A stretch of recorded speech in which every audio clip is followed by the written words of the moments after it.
We're back again. Whoop, whoop. Yeah, Nuge again. Johnno's gallivanting If I'm somewhere. really honest, I wanted to do this one. Might have something to do with the No, result. yeah, true. I don't know. Yeah, that's also very true. Very, very true indeed. Day 8 of the Cricket World Cup. I was not going to say it's the first big game, but it was, given how things have gone, it was the first game where it was not right. There needs to be a bit on show. Australia against South Africa. Well, do you want to run us through what happened? Australia came third out of 2. It was just, again, I'm going to bring up the controversy of your guys' topics of, bat first, bowl first. South Africa were put into bat first. It was supposed to get easier as the day went on. It did not get easier. And I don't know if this is just because it's in Lucknow, which the pitch was really strange. It did some weird and wonderful things. There was a ball today that one of the Australian bowlers bowled that literally flew over the keeper, and it wasn't a bouncer. So there was some strange action on the pitch. But South Africa batted really well. Quinton de Kock's second ton. Really interesting. I was looking at some stats about him. In his previous 2 World Cups, I think he batted for 9 innings and 7 innings in his previous World Cups, and he scored 0 hundreds. He's come into his last World Cup, and he scored 2 from 2. But what he's done is he's given himself a chance, hasn't he? I think this is like when we talk about the scores that are being made, when we spoke about this bat first, the wickets, although there's been decent scores, I think it's because people have figured the wickets out faster, and they certainly did in the England World Cup. Like Quinton de Kock's got himself in both times. He's not been flying by any stretch of the imagination early doors. And what he's got, I think he got 100 today, about a run a ball in the end, didn't he? Maybe a smidge over. But yeah, so well played, Quinton. And then what happened? Temba Bavuma gave himself as much time as possible, scoring his 35 or 55 balls. I will say it was a very good innings, though. He absorbed all of the pressure when the likes of Stark was swinging around corners. Josh Hazlewood bowled really well. I think those two batted really well. I think they only scored 48 off the first 10, or maybe 58.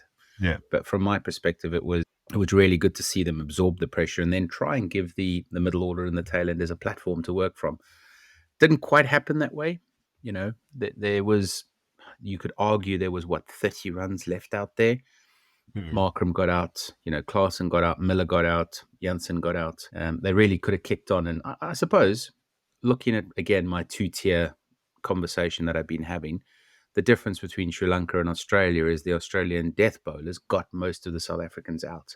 Where the Sri Lankans, they became leather exporters and the ball was flying all over the place. Back home for the Sri Lankans. Yeah, it looks like they all got in, didn't they? All the South Africans sort of top 6 got in, 7 got in, got to 20, and then at decent rates, sort of, if you're looking down the bottom end of it, like Markram 56 at 127, Klaasen 29 at 107, Miller 17 at 130, and then Janssen, who's not kind of renowned as a batter, but he can strike the ball, 26 and 20. So you'd say they kind of all got in and didn't really. I mean, yes, Klaasen got out with Miller and Janssen, both got out in the last over. Yeah. So it's one of those where the South African top 6 have to fire. They don't have, their finishers are in the middle order. Their finishers are, Miller and Klaasen, who are batting, 5 and 6. 5 and 6. Yeah. So the top order, 1 to 4, has to build that platform. It's just the way they play. I think you're seeing that with a lot of balances now, aren't you? You're seeing that with a lot of the teams. Like they seem to have gone slightly more bowler heavy and trust that top order, which I think is almost kind of leading to the fact that they're having to play in this kind of way. They're having to give themselves a sniff early doors, so get themselves in and then go that way, because if they lose three quick ones at the top, you then running the risk against the spinners in the middle that they can tie you down, and then you're just in trouble. That's exactly what happened against the Australians. So, yeah. From what I was listening to it on the radio, and they were saying apparently Rabada was different gear. Well, it started with Ngidi. I mean, Ngidi, he bowled his 4 overs for 4 runs and took the wicket. So he had, 1 4 overs 4-4-1 or whatever it was. And then Yeah. Rabada came on, who replaced Janssen. Janssen traveled a little bit. He didn't. I mean, look, he was swinging it, but it was swinging into the middle of the bat. So effectively, Yeah. Rabada came on. Steve Smith hit him for 3-4s in his first over, and then the controversial LBW, which looked like it Yeah. was missing another set of stumps, but somehow managed to clip or hit leg pole. I don't know. I think you can always judge these ones by how a bowler tends to have a decent Yeah. clue. And I think with Smith now, everyone's seeing that sort of length, top of the stumps kind of length, just angling back in. So Rabada acts like he knows he's bowled the right kind of ball, but not quite got it right. And then Hawkeye seems to move everything about 3 stumps left.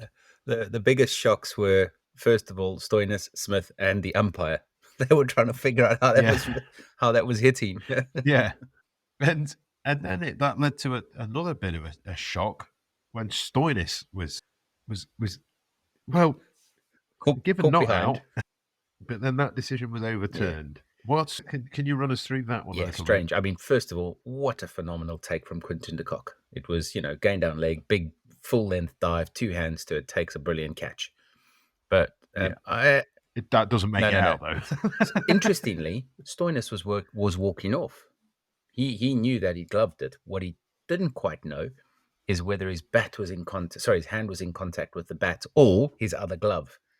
Now, the third umpire has apparently adjudicated that the bottom hand was still touching his other glove. I don't think it was touching the bat because we could see clear daylight between the bat. But you could also see from that side-on angle that they were looking at it was clearly not touching the top glove either. Well, when the replay happened, though, the third umpire gave him out as quickly as anything. It's like, okay, yep, it's clipped his bat, he's out. And then they said, well, hang on, has Quinton de Kock actually caught it? So the umpire's giving him out now. And then they go, well, hang on, did Quinton de Kock catch it? And then they go back to the replay and see Quinton took the catch clean. But nobody ever asked the question about whether his hand was on the bat. So, yeah. Which apparently he was mouthing. Well, he was mouthing that constantly. I think everyone was. From side on going. Everyone was, including me. I was like, that's never out. It can't be out. His hand's off. I think that you just got one wrong, right? There seems to have been some stuff kick off with officiating in the last couple of weeks. You've had the Tottenham-Liverpool debacle when people can't draw lines to tell whether players are on or offside. You've then had some of the officiating at the Rugby World Cup, which has been interesting.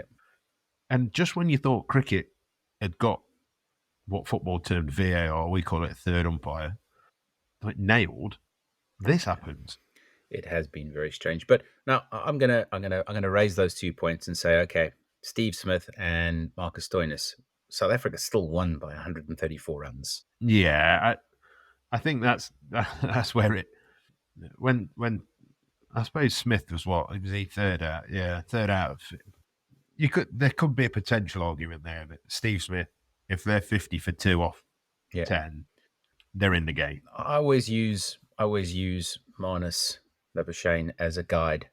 And he definitely did not want to be there. He scored his 46 off 74 balls. I just think that the South African bowlers today on that pitch in Lucknow were a different gravy. Yeah, but they did, by the sound looks of it, they did it by exactly what we were talking about last night, which is just running in and bombing back of a length and going, right, we're going to bowl at the top of the stumps and that's going to be it. And obviously, Janssen swings the ball. From what I've seen with that, like the highlights of some of the dismissals, it was all that kind of top of the stumps, kind of top of 5th, 6th stump down the leg side for Steve Smith. And then obviously the Stoinis one was top of the stumps again, probably on the same line. It was probably exactly the same ball that got Steve Smith out. It's just Stoinis got a bit further across. But no, I think for me it's sad that people are talking about that rather than how good South Africa were. Because from everything I've seen and all the bits that people were talking about on the radio, South Africa were top draw, and by all accounts have been in their first 2 games. Yeah, you'd argue, sort of, okay, are they potentially in the top 4? And I'm not saying that you win and lose or get a spot for the semi-final after your second game. I mean, by no means are Australia out. the whole point of this format of the Cricket World Cup is this 9-month Yeah. World Cup is it gives so it gives the baby time to Yeah, blossom, doesn't it? So I don't think there's anything too much to worry about, but I think a lot is going to be learned from the way that the South Africans bowled, the way that Ngidi, Rabada, I mean Maharaj was phenomenal. The first time I've seen 40 dot balls being bowled. Ngidi bowled 35 and then Maharaj bowled 40. So, his turnovers went for 30, taking 2 wickets. Really, really good ball to get rid of Maxwell, caught and bowled, turning it square. So, yeah, I mean, it was just a clinical performance. The other things that we need to talk about is Australia dropped 6 catches. The fielding was dismal. There was numerous misfields. And when you looked at the South Africans, you look at that as the third skill that people try and master within cricket. South Africans were phenomenal in the field and catching. So I think in all 3 facets today, the South Africans outplayed the Aussies. They say that's normally a sign of something not being quite right in the camp, don't they? When you look at when Joe Root was coming towards the back end of his England captaincy and everyone was like, there's something not quite right. And England's fielding started getting, and they were shelling catches that slipped left, right and centre. They sort of say when the fielding starts to go off, because, I mean, Australia are renowned as one of the best fielding sides in the world. All these sort of top 5-6 teams are excellent in the field. There's not really a bad fielding unit within most of the sides of the World Cup, to be honest. So for someone to be dropping, for a team to be dropping 6 catches, and like you say, some of the body language that there seemed to be from some of the players today, that strikes me that something's not quite right. They've obviously got one guy that's not even in the country that's in the squad. Yeah. So there strikes me as something's not quite where it should be. I'm not going to say that we outplayed Australia, but I'm just happy that we beat them, put it that way. I wouldn't want to play them again because I think Australia are hurting. They've lost 2 on the bounce. I will say that they probably had the 2 hardest opening games against India and South Africa. Oh yeah. I mean, out of every other country's 2 games. Yeah. I mean, they could. You wouldn't be surprised if Australia ended up 7-2, would you? They went 1-1, which, if they do, puts them in a position to be possible semi-finalists. Well, not only possible semi-finalists, but you'd say with how the format is, they'll then be one of the 4 teams. And if there's a team that can do that, we know it's Australia with some of the players that they've got, certainly in one-day cricket. Tomorrow is looking also like another cracker of a game. New Zealand versus Bangladesh. New Zealand scoring runs for fun. We'll probably get Conway's next 100 against the Bangladesh side. Yeah, I'm looking forward to watching. I don't know if I've told you, I really rate this Bangladesh side. You've told us numerous times, yes. Mate, I hope I'm wrong, but I can't see that being compared. So do you think there's anything to do with a Friday the 13th that maybe Bangladesh have a shot? Potentially. I think that would be their only hope. Yeah, that it's Friday the 13th and something goes on. But yeah, I don't think they'd have any hope other than that. Exactly. Just for 2 reasons, really. One, obviously, as we spoke about a few times, they're not the best at the minute. They rely so massively on Shakib Al Hasan, especially with the ball, which when you're relying on your number 4 batter and who's a bit more of a reluctant bowler with the ball, you're in trouble. They've got a Litton Das and a Mushfiqur and some of these other guys that can score runs. But yeah, I just can't. New Zealand is far too strong for them, in my opinion. They're banging form. I've got New Zealand thrashing on Super Brew, by the way. Oh, I can't. Let me just. I think I went. Something. I might have gone New Zealand. I've gone New Zealand easy. Oh. By the way, did you know nobody picked today's result in Super Brew? South Africa thrashed Australia in Super Brew. None of us got it. Interesting, right? We were all conservative in our. Yeah. Poor results. So I've gone up 1 place. Well done. Well, should we end it there for now, and then we'll reconvene tomorrow? That sounds good. I think it's probably me and you again tomorrow. It's us until Tuesday, which is phenomenal. So it's the end of the World Cup. Johnno, enjoy your golfing trip with Holty and Peps. Yeah, enjoy your golfing shenanigans. We'll catch up with you tomorrow, Robbo. We will do indeed. Looking forward to it. Take care, mate. Bye.